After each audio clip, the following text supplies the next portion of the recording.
Hi friends, welcome to my channel. ఈరోజు మనము అటిక మామిడాకుతో పప్పు ఎలా చేసుకోవాలో చూసేద్దామండి. చాలా హెల్తీ అండ్ టేస్టీ ఈ పప్పు అనేది.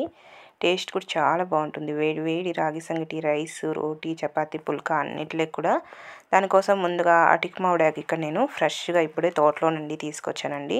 దీన్ని సాల్ట్ వాటర్తో ఒక 3-4 సార్లు శుభ్రంగా క్లీన్ చేసేసుకొని పక్కన పెట్టుకున్నాను. అలాగే పచ్చిమిర్చి మీరు కారం ఎంత తినగలరో చూసుకొని తీసుకోండి. నేను పప్పు కొంచెం ఎక్కువ మందికి చేస్తున్నాను కాబట్టి అన్నీ ఎక్కువ తీసుకున్నాను. అలాగే బాగా పండిన టమోటాలు ఒక 8 వరకు తీసుకొని ఈ విధంగా ముక్కలుగా కట్ చేసుకొని పక్కన పెట్టుకున్నానండి. అలాగే కందిపప్పు నేను 1 కప్పు శుభ్రంగా వాష్ చేసుకొని ఒక హాఫ్ అన్ అవర్ పాటు నానబెట్టేసుకొని పక్కన పెట్టుకున్నాను. ఇప్పుడు దీని ప్రిపరేషన్ ఎలానో చూసేద్దాం. చాలా సింపుల్గా ఈజీగా ఉంటుంది. ఎవరైనా కూడా ఈజీగా చేసేసుకోవచ్చు. దానికోసం ముందుగా ఒక కుక్కర్ తీసుకొని ఇందులోకి మనం ముందుగా నానబెట్టుకున్న పప్పుని వాటర్తో సహా యాడ్ చేసేసుకోండి. ఒక 2-3 సార్లు శుభ్రంగా క్లీన్ చేసి నానబెట్టాను కాబట్టి నేను వాటర్తో సహా యాడ్ చేశాను. అలాగే పచ్చిమిర్చి కూడా ఇందులో యాడ్ చేద్దాం. అలాగే మనం కట్ చేసుకున్నటువంటి టమోటా ముక్కలు కూడా ఇందులో యాడ్ చేసేయండి. నేను చాలా మందికి చేస్తున్నానండి పప్పు అనేది. అలాగే కొద్దిగా వాటర్ కూడా యాడ్ చేసేసుకోండి. అలాగే ఇందులోకి అటిక మామిడాకు కూడా క్లీన్ చేసుకొని పక్కన పెట్టుకున్నాను కదా, ఈ అటిక మామిడాకు కూడా మొత్తం కూడా ఇందులో యాడ్ చేసేసుకుందాము. ఈ విధంగా అటిక మామిడాకు కూడా మొత్తం కూడా యాడ్ చేసేసుకోండి. ఈ అటిక మామిడాకులో మనకి పోషక విలువలు అనేవి చాలా ఉంటాయండి. టేస్ట్ కూడా చాలా బాగుంటుంది ఈ పప్పు అనేది. మీరు కూడా ఒకసారి ట్రై చేసి చూడండి. ఈ విధంగా యాడ్ చేసి ఇందులోకి రుచికి సరిపడా చూసుకొని సాల్ట్, అలాగే కొద్దిగా పసుపును కూడా ఒక 3/4 టేబుల్ స్పూన్ అంతా యాడ్ చేసుకొని ఇదంతా కూడా ఒకసారి బాగా కలిసేలాగా కలిపేసుకుందాము. ఈ విధంగా మొత్తం కూడా బాగా కలిసేలాగా కలిపేసుకొని కుక్కర్ మూత పెట్టేసుకొని ఒక 5 విజిల్స్ రానిచ్చుకున్నాము. నేనైతే 5 విజిల్స్ పెట్టానండి. ఒక 5 విజిల్స్ తర్వాత చూపిస్తా చూడండి. చూసారు కదా, ఒక 5 విజిల్స్ తర్వాత ఈ విధంగా చక్కగా మనకి పప్పు అంతా సాఫ్ట్గా కుక్ అయిపోయింది.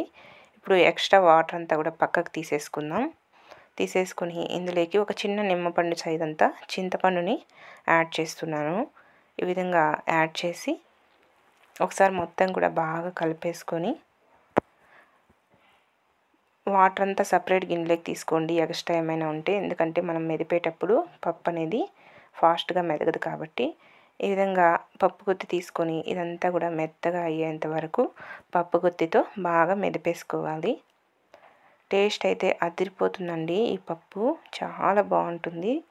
ఈ విధంగా పప్పు గుత్తితో ఈ పప్పు అంతా కూడా మెత్తగా మెదిపేసుకుందాము. ఇక్కడ చూసారు కదా, ఈ విధంగా మెత్తగా మెదిపేసుకున్నాను కదా.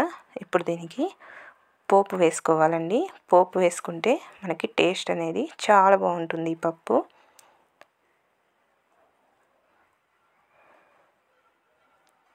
ఈ విధంగా మొత్తం కూడా బాగా మెదిపేసుకొని పక్కన పెట్టేసుకున్నాం. ఇప్పుడు పోపు వేసుకోవడానికి స్టవ్ మీద ఒక గిన్నె పెట్టుకొని ఇందులో ఒక 2 టేబుల్ స్పూన్స్ వరకు ఆయిల్ని యాడ్ చేసుకోండి. ఆయిల్ హీట్ ఎక్కిన తర్వాత 1/2 టేబుల్ స్పూన్ ఆవాలు యాడ్ చేసుకోండి.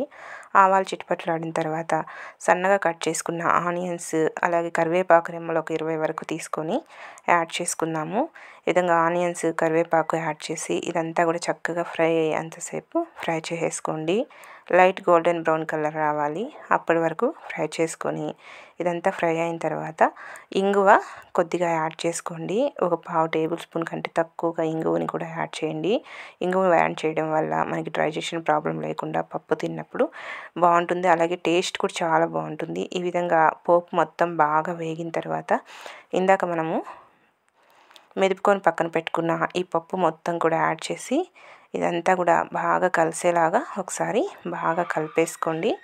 ఇలా కలిపేసుకొని వేడి వేడి రాగి సంగటి రైస్లోకి తిన్నట్టయితే టేస్ట్ అయితే అదిరిపోతుందండి. రోటీస్, చపాతీస్, పుల్కాలు ఇలాంటి వాటికి కూడా చాలా బాగుంటుంది.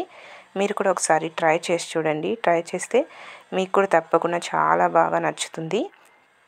అలాగే మీకు ఏమైనా కుకింగ్ సంబంధించిన వీడియోస్ కావాలి అనుకుంటే కామెంట్ సెక్షన్లో కామెంట్ చేసినట్లయితే నేను కుకింగ్ సంబంధించిన వీడియోస్ కూడా చేసి చూపించడానికి ట్రై చేస్తానండి. చూసారు కదా, పప్పు చూస్తుంటేనే టెంప్టింగ్గా ఉంది. అందులోనూ ఆకుకూర పప్పులు ఈ సమ్మర్లో చాలా హెల్తీ అండి. మీరు కూడా తప్పకుండా ట్రై చేయండి. ఈ హెల్తీ అయినటువంటి ఆకుకూరలు ఎక్కువగా తీసుకుంటూ ఉంటే సమ్మర్లో హెల్త్ అనేది పాడవకుండా ఉంటుంది. Okay friends, bye.